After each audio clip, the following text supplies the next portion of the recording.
La convention minière pour l'exploitation du gisement de la Somalie, encore au centre d'un point de presse animé ce matin par le ROTAB, le réseau des organisations pour la transparence et l'analyse budgétaire. On en parle au tout début de cette édition. Dans ce journal, nous allons également revenir sur la célébration hier de l'édition 2015 de la Journée mondiale de l'alimentation. Nous allons y revenir à travers un résumé des différentes activités qui l'ont marqué.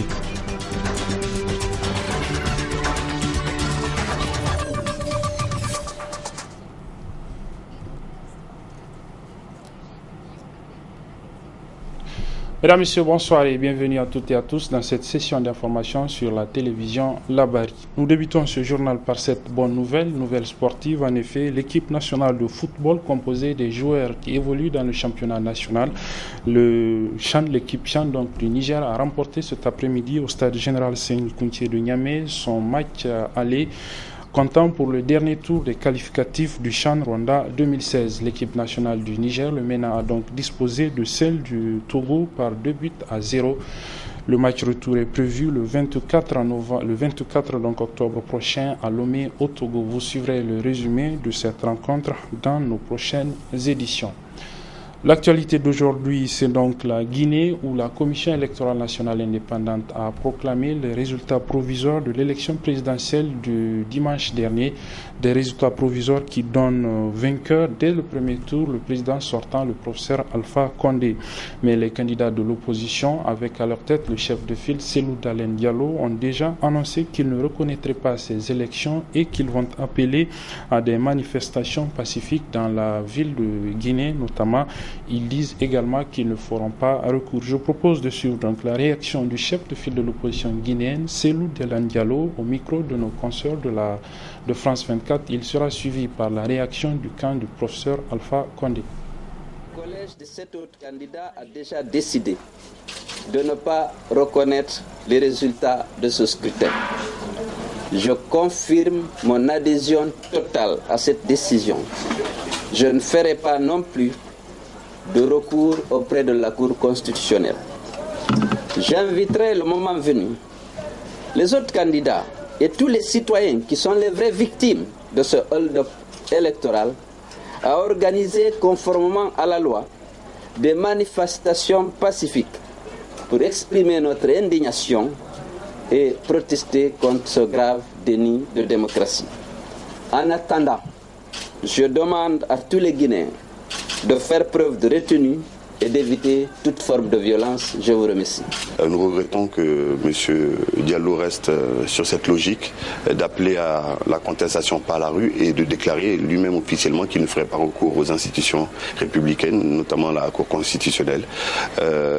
On sait pertinemment qu'en Guinée, il n'existe pratiquement jamais de manifestation pacifique. Le message le plus important aujourd'hui, c'est de demander à tous les Guinéens d'éviter de sombrer dans le triomphalisme, dans la provocation, quel que soit d'un côté ou de l'autre, et surtout de se préparer à affronter les véritables défis qui se posent à nous au-delà des élections. Voilà donc les réactions après la proclamation des résultats provisoires par la Commission électorale nationale indépendante de la Guinée de l'élection présidentielle de dimanche dernier.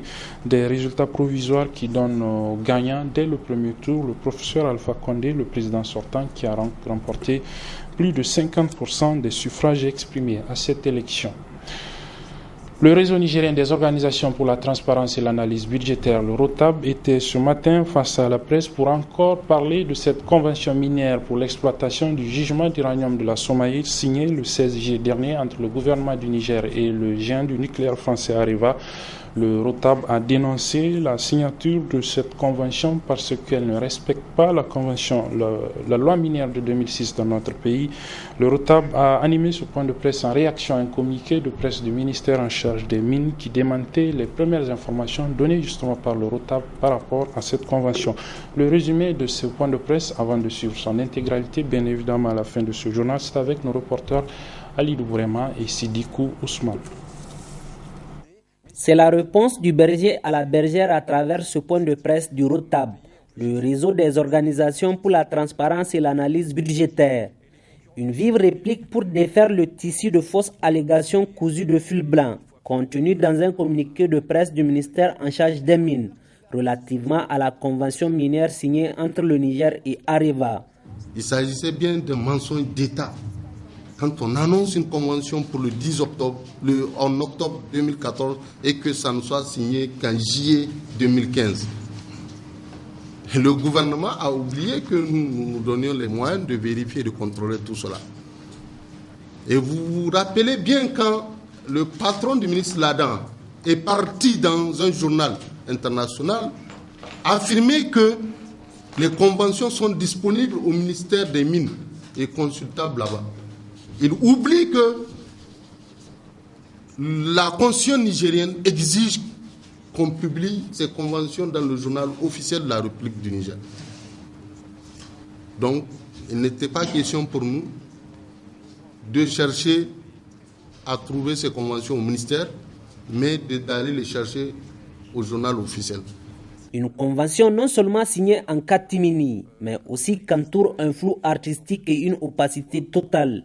Arriva exiger, n'est-ce pas, brandissait la convention d'Arlit, la concession d'Arlit de 1968 qui lui accordait la stabilité sur ses avantages fiscaux jusqu'en 2043. Et dans cette convention qui vient d'être signée, dès les considérants, on rappelle que cette convention, n'est-ce pas, la concession d'Arlit, à la page 4, vous le voyez, qu'elle reste applicable jusqu'en 2043.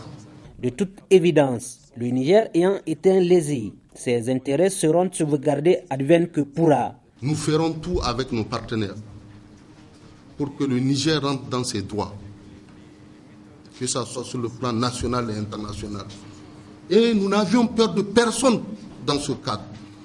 Ce n'est pas les yeux rouges de quelqu'un qui viendra parler à la télé qui va nous faire peur ni reculer. Seul le Niger compte pour nous. Ce n'est pas ceux qui, avant, ont cherché à faire des conférences au nom du ROTAB pour dénigrer les conventions de Tanja, pour dire qu'il n'y avait que de l'eau dans les puits de pétrole à Zender, qui vont nous faire peur, ni reculer. Le ROTAB ne désarme pas et se dit plus que jamais déterminé pour mener une lutte sans merci et défendre le seul intérêt qui vaille, celui du Niger. Voilà, vous suivrez donc l'intégralité de ce point de presse à la fin de cette édition. Les problèmes auxquels sont confrontés les étudiants dans diverses universités africaines au centre cet après-midi d'une déclaration de la Confédération estudiantine et scolaire de l'Afrique réunie depuis quelques jours à Niamey pour une série d'activités. Le résumé de cette déclaration avec Soumel Abdoulaye et Assoumana China. Selon la Confédération estudiantine et scolaire de l'Afrique, l'introduction par effet de mode du système LMD a enlevé le voile de la précarité et des mauvaises conditions dans lesquelles les étudiants sont traités. Aussi, pour l'organisation, les universités sont créées de façon politique, sans réelles mesures d'accompagnement, sans infrastructure, sans une vision de long terme concernant les capacités d'accueil de ces problèmes. Un manque criant lié à la compréhension du système LMD. Il faut dire partout dans les universités, là où a été imposé le système LMD est mal compris par les étudiants et mieux, pour ne pas dire pire, par nos enseignants qui sont censés nous apporter la formation. Le manque d'accompagnement de ce système-là, le système LMD est un système qui est véritablement exigeant. C'est un système qui impose que nous puissions allier la formation littéraire, pour ne pas dire théorique, à la formation pratique. L'absence de planification dans les différents secteurs de l'éducation et de la formation. Ce qui entraîne bien évidemment la massification dans nos universités publiques. L'inadéquation entre la formation et l'emploi. Bien évidemment, assez d'énergie sont fournis pour qu'il y ait une formation dans nos universités, mais il va falloir allier la formation et l'adéquation liée au monde de l'entreprise, le manque d'enseignants. Et partout dans les universités publiques d'Afrique, il y a un manque criant d'enseignants. La CSA a élaboré des recommandations en guise de solution à ces problèmes. Nous demandons qu'il y ait une uniformisation du système LMD dans les différents pays, afin que l'objectif défini par le système, que cette que ces différents objectifs soient atteints. Parce que nous avons réalisé que dans certaines universités, le système LMD n'est pas le même que dans d'autres États. Et donc, il va falloir uniformiser ce système-là.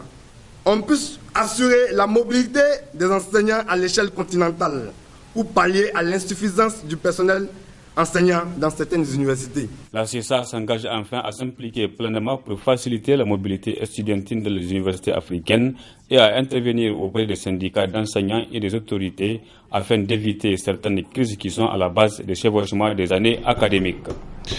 L'édition 2015 de la Journée mondiale de l'alimentation a été célébrée hier 16 octobre ici au Niger. Plusieurs activités ont été organisées et nous sont résumées ici par Halilou Bourama et Assoumana Chena. Protection sociale et agriculture, briser le cercle vicieux de la pauvreté rurale, c'est sous ce thème qu'a été célébrée l'édition 2015 de la Journée mondiale de l'alimentation. À cette occasion, le PNUD a remis un don de 20 électropompes solaires au ministère de l'Agriculture au profit des producteurs pour raffermir la sécurité alimentaire et nutritionnelle. Cela constitue une contribution du programme des Nations Unies pour le développement avec l'appui technique de la FAO à cet important programme de sécurité alimentaire et nutritionnelle du président de la République. Et enfin, c'est une cérémonie importante puisque cette remise de dons montre qu'il est possible d'augmenter la productivité et qu'il est possible dans nos pays d'utiliser davantage la technologie pour permettre de produire davantage et d'assurer une sécurité alimentaire et nutritionnelle et permettre d'améliorer les conditions de vie des producteurs et des productrices ruraux au Niger. Le ministre de l'Agriculture se réjouit de ce geste et assure qu'il ira aux bénéficiaires. Il me plaît de rappeler à cette occasion l'appui du PNUD dans la mise en œuvre de l'approche commune de convergence dans 35 communes de notre pays. Je puis vous rassurer, monsieur le représentant résident du PNUD au Niger, que cet important appui ira directement aux bénéficiaires ruraux. Je vous en prie encore, je vous en remercie une fois de plus et je remercie également l'ensemble des partenaires techniques et financiers pour tous les efforts qui ne cessent de déployer à l'endroit de nos laborieuses populations. Dans une conférence de presse conjointe au ministère de l'Agriculture FAO, le représentant de cet organisme a rappelé ce qu'il fait pour lutter contre la faim dans le monde. Nous n'avons pas le pouvoir de décision. Nous ne pouvons que conseiller. Donc notre secret est de donner au gouvernement les techniques et les possibilités pour atteindre cet objectif-là. Par exemple, si vous vous souvenez, en 2003, à Malabo, je crois, la FAO avait demandé à chaque gouvernement, si ils veulent réussir à réduire la faim, c'est d'investir dans l'agriculture. Et on a même proposé qu'on fasse au moins 10%, qu'on consacre 10% du budget d'investissement ou du budget total selon les pays de la compréhension dans l'agriculture. Une exposition photo présentant les réalisations de la FAO au Niger a clos les activités marquant cette journée mondiale de l'alimentation édition 2015. Les journées de réflexion sur la douane nigérienne ont pris fin hier soir au niveau du siège du syndicat national des agents de douane. Tous les points inscrits à l'ordre du jour de ces 2 jours de réflexion ont été examinés, assortis par plusieurs recommandations. Sadou Doumi et Hassan Saleh Mustafa pour le résumé. Dépolitisation de l'administration, sécurisation des lieux de travail, amélioration de la formation, ce sont là entre autres les points qui ont fait l'objet d'intenses débats pendant ces 2 jours de réflexion sur la douane. Au terme des discussions, les participants venus de toutes les régions ont formulé des recommandations. Invite le ministre à mettre à disposition de l'administration des douanes les moyens nécessaires pour la réalisation des objectifs fixés. demande au ministre de tout mettre en œuvre pour préserver les biens immobiliers de l'administration des douanes, les mettre en valeur et la doter de nouvelles infrastructures. Demande au ministre de sauvegarder l'attribution au centre de formation douanière des locaux de l'ex-école d'élevage 6 à Kolo. Exhorte l'administration à assurer une application du plan de carrière afin de garantir une meilleure gestion de la carrière du personnel. Invite l'administration à engager tous les moyens nécessaires en vue de renforcement des capacités opérationnelles des agents de douane à tous les niveaux, y compris la spécialisation dans certains domaines.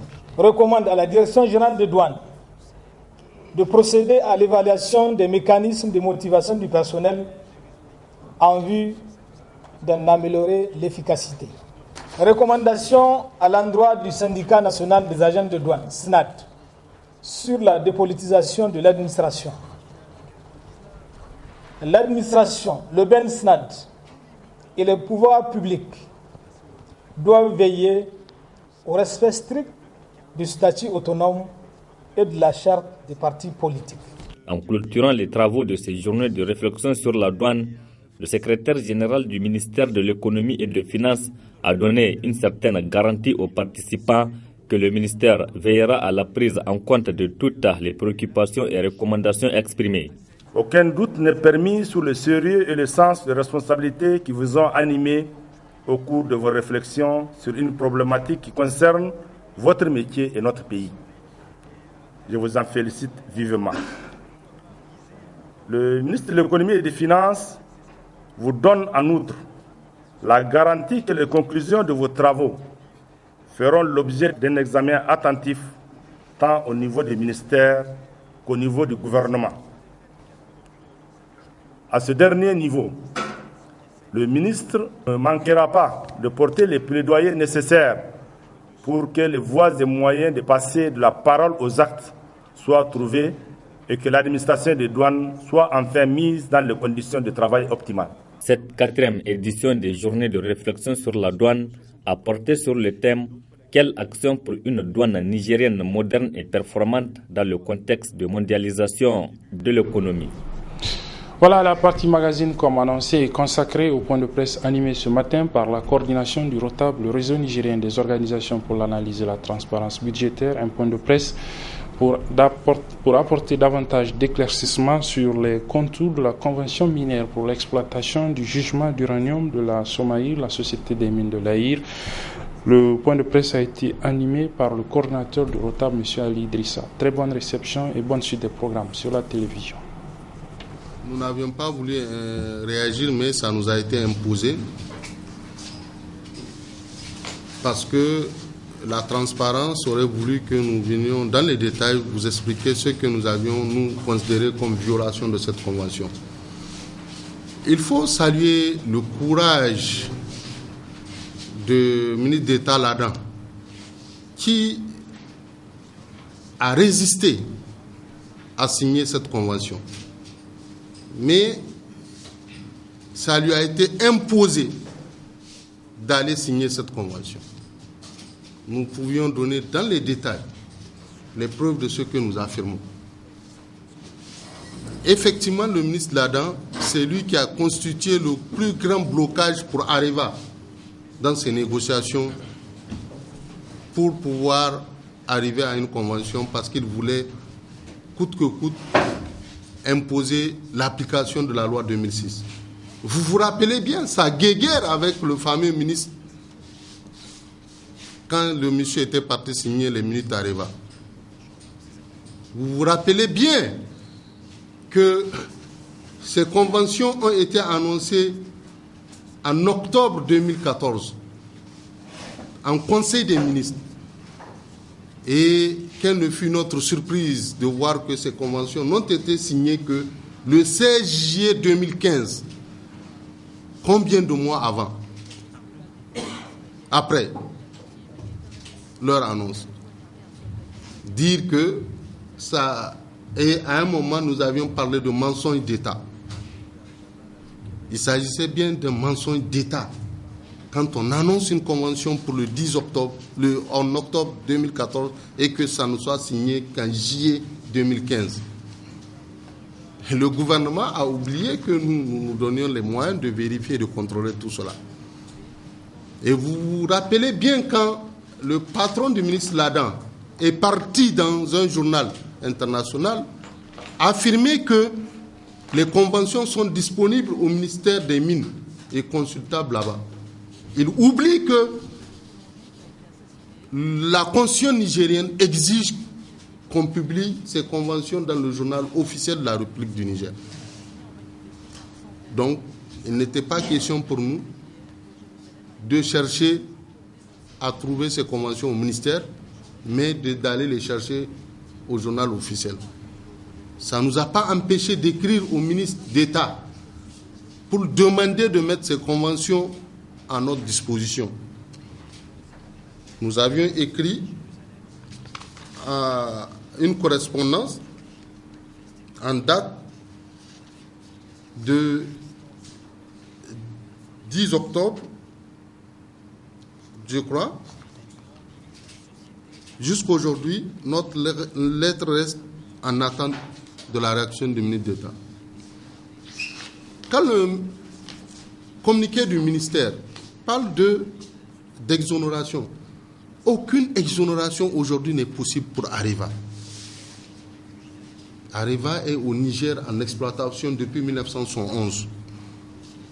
La loi donne les conditions d'avoir des exonérations dans une période bien déterminée. Et quand vous voyez en annexe de cette convention, tous les produits que Areva est censé importer sont exonérés de droits de douane. Et le représentant des douaniers qui était à notre conférence, où on avait invité le ministère des Mines à se faire représenter, qu'ils ont refusé, a bel et bien dit que le ministère n'a jamais tenu compte de leur point de vue dans le cadre de ces négociations. Donc dire que tous les services de l'État ont été impliqués dans ces négociations, nous avions encore des doutes, à savoir l'implication des agents du ministère de la Direction générale des impôts et de la Direction générale des douanes, qui sont les plus concernés dans le cadre de pouvoir faire en sorte que le Niger puisse avoir des recettes supplémentaires pour notre pays. Je ne vais pas rentrer dans les détails techniques, je permets seulement à Ablaye de le dire et en affirmant une seule chose. Nous ferons tout avec nos partenaires pour que le Niger rentre dans ses droits, que ce soit sur le plan national et international. Et nous n'avions peur de personne dans ce cadre. Ce n'est pas les yeux rouges de quelqu'un qui viendra parler à la télé qui va nous faire peur ni reculer. Seul le Niger compte pour nous. Ce n'est pas ceux qui, avant, ont cherché à faire des conférences au nom du ROTAB pour dénigrer les conventions de Tandja, pour dire qu'il n'y avait que de l'eau dans les puits de pétrole à Zender, qui vont nous faire peur, ni reculer. Donc nous l'affirmons haut et fort. Nous ne travaillons que pour les intérêts du Niger. Celui qui a une preuve quelconque pour de notre compromission avec une opposition quelconque n'a qu'à publier. Nous lui permettons cela. À un certain moment, on a été qualifié de tous les noms. Nous restons sereins par rapport à tout ça. À notre plus grande surprise, on dit que ça prend effet à partir du 1er janvier 2014. Soit 2 ans et 1 an et demi après. Pendant que le gouvernement a pris un décret pour fixer les modalités de prorogation des contrats arrivés à terme en décembre 2014. Donc, pour dire que exclusivement la loi 2006 s'applique, mais on trouve les moyens de renvoyer la mise en œuvre de cette convention au 1er janvier. Alors que le gouvernement a déjà perçu des taxes dans la période d'expiration de ces contrats. Est-ce que le gouvernement va être ramené à rembourser ces taxes? Ça, seuls les fameux signataires pourront nous le dire. Je pense que c'est clair. pour nous, ces contrats sont signés en violation des intérêts du peuple nigérien et en violation de la loi 2006 et de la Constitution nigérienne. Nous aurions voulu que, dans ce que nous avions affirmé, que les autorités portent plainte contre nous pour créer le contentieux. Mais ils ont trouvé la fameuse formule de dire qu'ils vont faire un droit de réponse. S'ils avaient raison aujourd'hui, ce n'est pas ici que vous allez nous retrouver. C'est à la PJ que vous allez nous retrouver en train de répondre à leur convocation. En ce qui concerne les questions liées aux exonérations et au respect de la réglementation minière en vigueur. Dans son communiqué, le gouvernement a relevé que ces négociations étaient longues et difficiles. Et tout le monde se rappelle qu'elles étaient longues et difficiles parce que Areva exigeait, n'est-ce pas, brandissait la convention d'Arlit, la concession d'Arlit de 1968 qui lui accordait la stabilité sur ses avantages fiscaux jusqu'en 2043. Et dans cette convention qui vient d'être signée, dès les considérants, on rappelle que cette convention, n'est-ce pas, la concession d'Arlit, à la page 4, vous le voyez, qu'elle reste applicable jusqu'en 2043.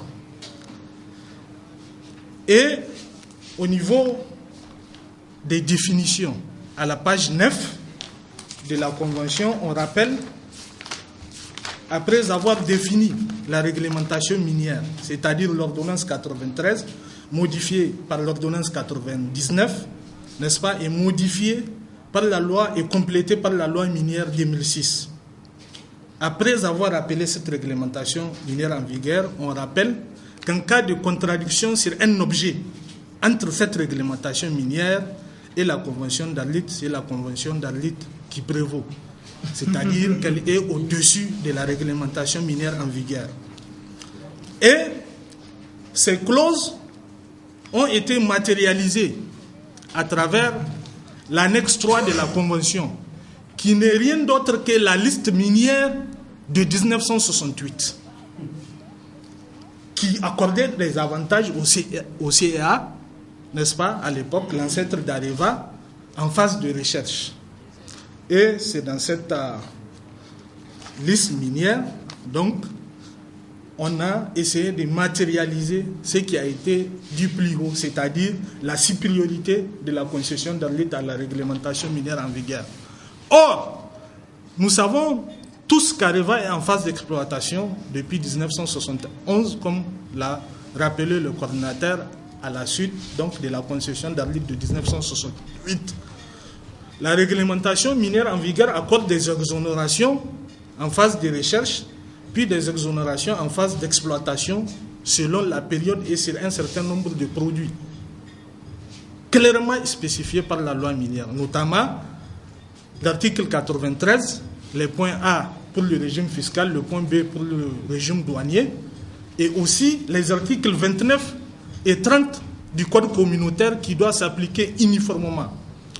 Si on se réfère à ces dispositions, ce que Areva étant en phase d'exploitation depuis une quarantaine d'années, donc doit s'appliquer sur elle les dispositions de cette réglementation en vigueur qui s'applique sur des sociétés qui ont plus de 3 ans d'exploitation.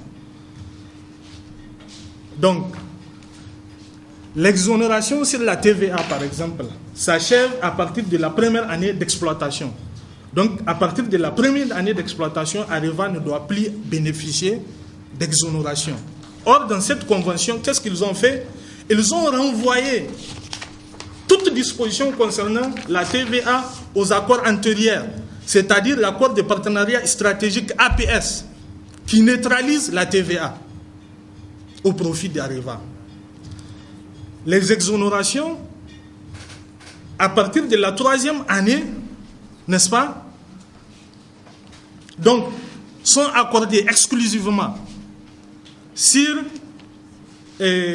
comment il s'appelle là, l'outillage, sur les biens d'équipement,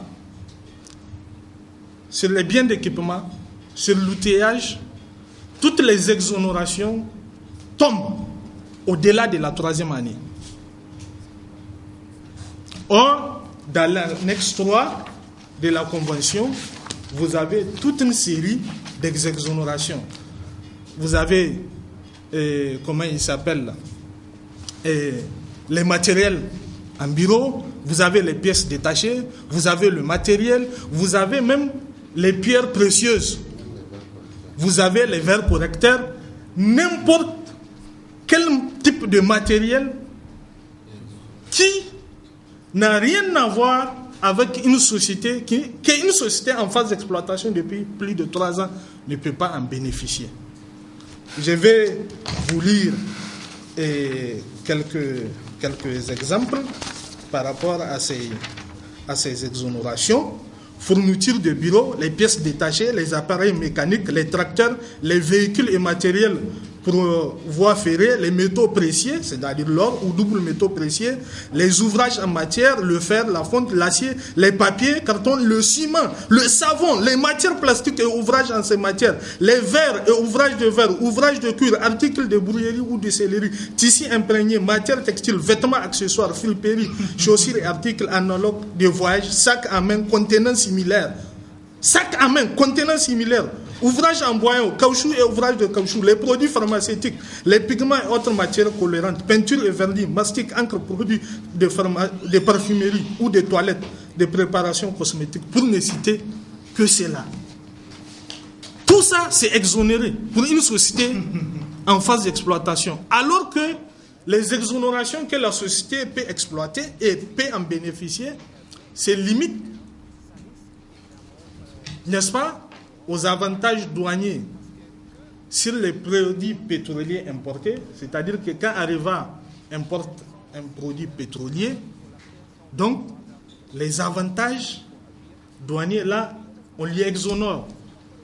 Ou bien sur les biais d'équipement lors de la réexportation, c'est-à-dire après avoir fini de travailler, parce qu'à l'entrée, elles ont été exonérées. Pendant la phase de recherche, vous avez fini de travailler maintenant pour renvoyer les matériels dans votre pays ou bien à un pays de votre choix. Là, c'est exonéré. Et aussi, vous avez les réactifs, les produits chimiques, les huiles. Voilà les produits sur lesquels Areva a droit d'exonérer, a légitimement droit d'être exonéré. En dehors de ça, tous les autres produits où ils ont mis des conditions, si c'est usage technique, si c'est usage industriel, si c'est usage ceci, c'est faux et archi faux. Et voilà ce que le ROTAB a tenu de relever, n'est-ce pas, à travers cette conférence de presse qui prouve bel et bien que Areva a une fois de plus forcé la main à nos autorités qui ont méconnu, n'est-ce pas, les dispositions fondamentales de notre Constitution et la réglementation minière en vigueur en signant cette convention qui est totalement aux antipodes, n'est-ce pas, du peuple nigérien, des intérêts du peuple nigérien et de la réglementation minière en vigueur.